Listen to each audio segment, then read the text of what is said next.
से मैं शुरू करता हूँ। ज्ञान का स्टेशन, कौन बनेगा करोड़पति जूनियर का सेशन।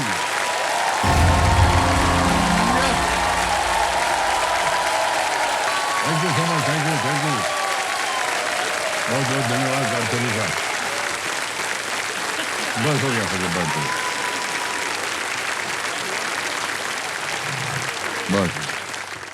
इनका नाम है शौर्य सारडा जी। इनकी उम्र है 12 वर्ष की।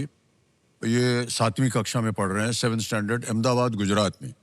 माता जी इनकी आई हुई हेमा जी, प्रणाम करता हूँ आपको। और इनके पिताश्री वीरेंद्र भाई साहब, और इनकी बड़ी बहन है, उनका नाम है जनिशा। आप सबको बहुत बहुत बधाई और शुभकामनाएं, और तालियां बज जाएं हमारे कंपेनियन के लिए। Thank you sir. तो आपने 2 लाख पॉइंट्स जीत लिए थे कल। 8 प्रश्नों का आपने उत्तर दे दिया था। और आज के खेल का सबसे पहला प्रश्न जो आएगा वो है 9वां प्रश्न। 9वां प्रश्न डालने से पहले हमने देखा कि आपने एक लाइफलाइन ले ली है और 2 बची हुई है अभी। Yes sir. ज्ञानास्त्र और आस्क द एक्सपर्ट। आज के जो एक्सपर्ट हैं उनसे आपका परिचय करवा देते हैं। Retired colonel Vembu Shankar ji. Colonel साहब जो है ना, ये पिछले कई दौर से हमारे जूनियर्स के साथ आते रहे हैं और अपना योगदान देते हैं। कर्नल साहब नमस्कार एंड जय हिंद। बहुत बहुत बधाई, तालियां बज जाए कर्नल साहब के लिए। जय Hind and Shaurya, all the very best. Thank you sir. खेलना है, शौर्य के साथ खेलना है और एंजॉय करना है। All the very best. वाह क्या बात है। Alright, thank you so much, thank you so much colonel साहब। तो जब भी आपको कोई चिंता हो, कोई प्रश्न का उत्तर ना मालूम हो, कर्नल साहब के पास पहुंच जाइएगा। बहुत गुणी आदमी है ये। हाँ सर। और एकदम सही उत्तर देते हैं। ओके शौर्य, रेडी? Yes sir. तो चलिए देवी सज्जनों, लेट्स प्ले कौन बनेगा करोड़पति। तालियां बज जाए इनके लिए। शौर्य, अब आपके सामने आएगा आज के खेल के 9वां प्रश्न। 8 का उत्तर आपने दे दिया था। Yes sir. ये 9वां प्रश्न जो है आपको दे सकता है 3 लाख पॉइंट। ठीक है, ऑलराइट। 9वां प्रश्न 3 लाख पॉइंट। शौर्य जी, आपके पर्दे के ऊपर ये रहा।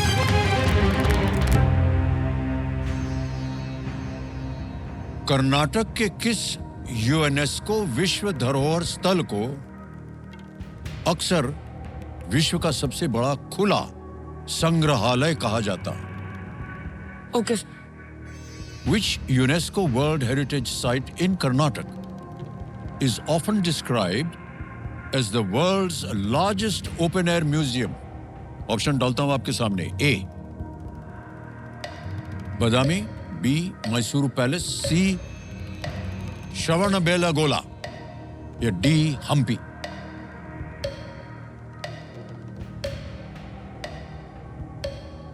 सर इसका मेरे को इतना आइडिया नहीं है।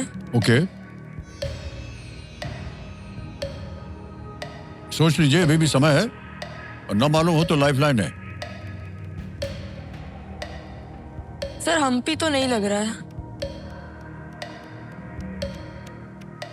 25 सेकंड बचे हैं। लाइफलाइन लेना चाहेंगे? ज्ञानास्त्र सर। हाँ, ज्ञानास्त्र। ज्ञानास्त्र। शांत हो जाइए टिकटिकी जी। ज्ञानास्त्र लाइफलाइन को अंकित कर दिया जाए कंप्यूटर महाशय। और शौर्य, आप तो जानते हैं कि ज्ञानास्त्र का मतलब ये हुआ कि आप प्रश्न को पलट सकते हैं, दूसरा प्रश्न पूछ। Yes sir. पहले इस प्रश्न का उत्तर देना पड़ेगा। तो किसी एक को गेस कीजिए ताकि हमारी जो देख रहे हैं ना जनता, उनको पता चले। सर ए बादामी। ए बादामी को कह रहे हैं ताल लगाने के लिए। देखें सही होता है या नहीं। नहीं, ये गलत होता है। आप कह रहे थे हम्पी तो हो नहीं सकता, हम्पी ही सही उत्तर है। Okay sir. कर्नाटक में हम्पी जो है ना, विजयनगर साम्राज्य के विशाल खंडहरों के लिए प्रसिद्ध है ये। और ये एक यूनेस्को विश्व धरोहर स्थल है और इसे अक्सर world's largest open air museum कहा जाता है। अब मान्यवर, आपने कहा था कि आप प्रश्न को बदलना चाहेंगे और आपका विषय जो था देवियों सज्जनों, वो था माइथोलॉजी। सही कह रहे हो ना शौर्य? हाँ सर। तो प्रश्न डालने के लिए आपको वो मंत्र जप करना पड़ेगा। अल्टम शल्टम प्रश्नम पलटम। पलट दिया जाए कंप्यूटर जी प्रश्न को। पलट किया गया है प्रश्न। वाल्मीकि रामायण के अनुसार कुंभ और निकुंभ कौन थे? According to the Valmiki Ramayana, who were Kumbh and Nikumbh? Option देखिए। A, brothers of Ravana, B, sons of Kumbhakarna, C, arrows of Lord Ram, D vanars in Sugriva's army, Ravana के भाई, बी कुंभकर्ण के पुत्र, सी भगवान राम के बाण, या डी सुग्रीव की सेना में बाण। सर ये मेरे को बी सन्स ऑफ कुंभकर्ण लग रहा है। थोड़ा डाउट ब्रदर्स ऑफ रावण पे भी जा रहा है। एरोज ऑफ लॉर्ड रामा और वानर्स इन सुग्रीव आर्मी तो नहीं लग रहा है।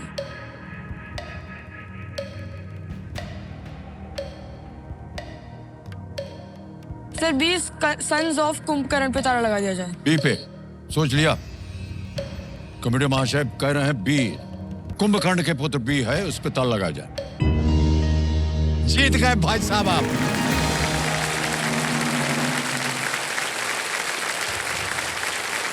इधर उधर जा रहा था आपका दिमाग, हाँ। लेकिन एकदम सही उत्तर दे दिया आपने। युद्ध कांड में कुंभ सुग्रीव द्वारा मारा जाता है और निकुंभ भगवान हनुमान द्वारा ये मारा जाता है।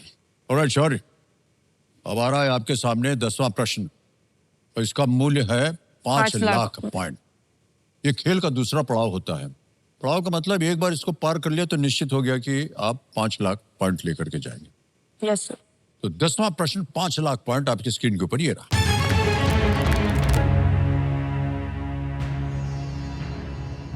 वर्ष 2025 में इनमें से किस संगठन की स्थापना के 80 वर्ष पूरे हुए? The year 2025 marks the 80th anniversary of the founding of which of these organizations? Okay sir. Option देखिए, A United Nations, B League of Nations, C North Atlantic Treaty Organization, या D International Labour Organization. Sir ये League of Nation तो नहीं है, क्योंकि वो 1919 world war 1 के बाद हुआ था। सी भी नहीं है, जितना कि मैंने पढ़ा, कोई ईयर याद नहीं है, बट सी तो नहीं है, इतना मेरे को पता है। इंटरनेशनल लेबर ऑर्गेनाइजेशन और यूनाइटेड नेशंस।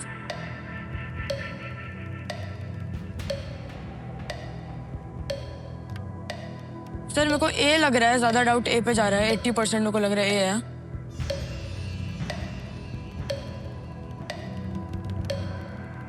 सर ए पर ताला लगा दिया जाए। ए को लगा दे ताला? Yes sir. बहुत सोच समझ के कह रहे हैं, ए पे ताला लगा जाए, United Nations is the right answer. Well played. Well played Shaurya. 10 प्रश्नों का सही उत्तर हो गया, 5 लाख पॉइंट जीत गए। गाड़ी बचती रहे, एक चेक आने वाला इनके नाम। क्या बात है।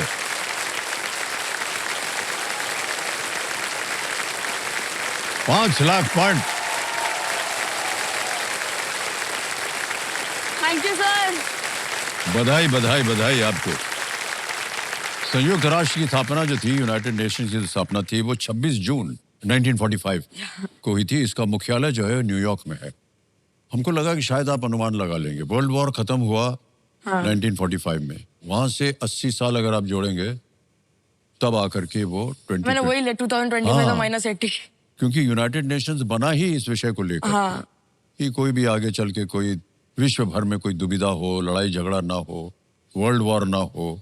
इस तरह से सारे जो है देश वहां पर जाकर के अपना रिप्रेजेंटेशन करते हैं। ओके।